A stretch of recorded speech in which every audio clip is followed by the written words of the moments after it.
Good morning, everyone. It is Wednesday, November 29th, 2023. My name is Sam Shalhoub, and it's time for your daily dispatch. Today's dispatch brought to you by MyPillow.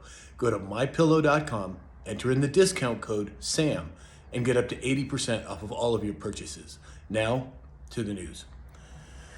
According to Zero Hedge, North Korea has moved heavy weapons to their southern border. They're remilitarizing outposts along the DMZ. More saber rattling. This is becoming commonplace for so many countries around the world. Something to certainly keep an eye on.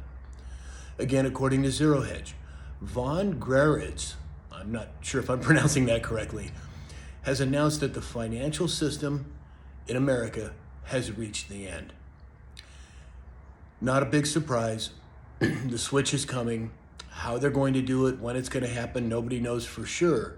But when you have major economists coming out and making these types of statements, you can bet that it's soon. According to Disclosed TV, Indonesia's Anak Krakatoa volcano and a volcano on Japan's Iwo Jima Island erupted yesterday. Now remember all of the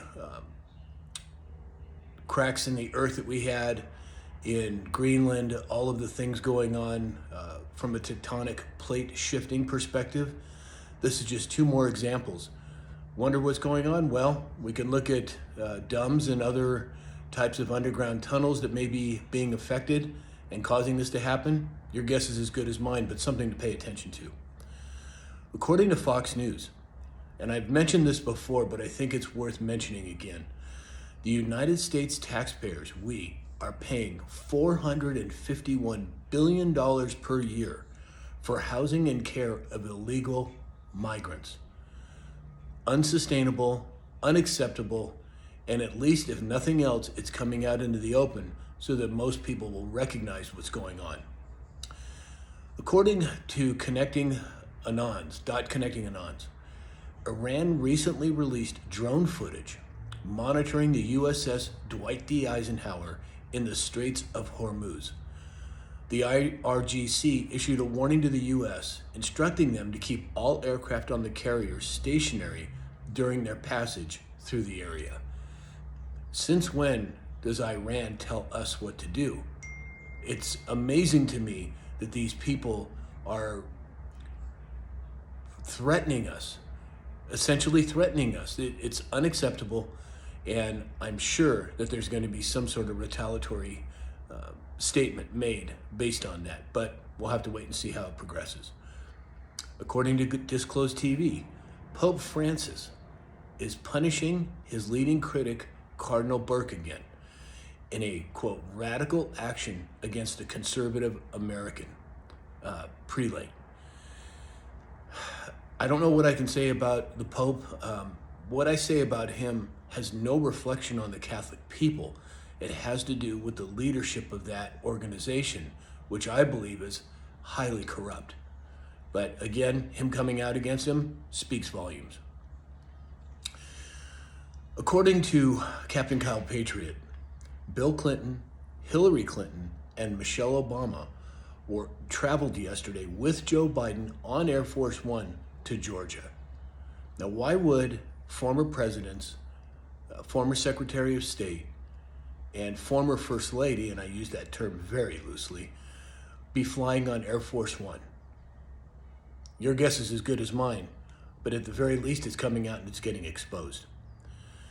According to Brainstorm and Inside Paper, NASA and weather experts have alerted that a solar storm can hit the Earth on November 30th, causing blackout of radio and GPS signals.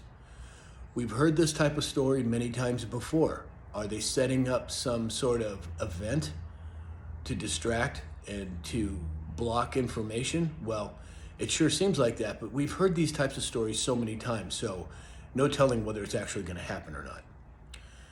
According to Fox News, a BLM leader out of Rhode Island, Mark Fisher, has endorsed Donald Trump for the 2024 presidential election. And when he was asked why, he said, Democrats are liars and hypocrites. How many more people that were former enemies of Donald Trump are going to rally to his side? My guess, quite a few, and this is just one of them. And then finally today, yesterday, Tucker came out with a new episode, and he was speaking about UFOs, confirming, as I've thought for many, many years, that they exist, that their modes of transportation have been taken in by our government, and most of all, that our government has lied to us about it. Now, most of you viewers are not going to be surprised by this, but there are plenty of people out there who've either been on the fence or been denying this type of interaction. Well, now Tucker, with his tens of millions of followers and hundreds of millions of viewers, are going to find out the truth. And I, for one, think that's a great thing. So that's all we have for today. Please go to MyPillow or mystore.com, enter in the discount code SAM, and get up to 80% off of all of your purchases. Please like, share, follow, and subscribe. And I would encourage you to register on my website, samshalhoub.com, so that you can be notified of these new interviews that I have coming up. And in the meantime, I hope you have a great day, and we'll talk again soon.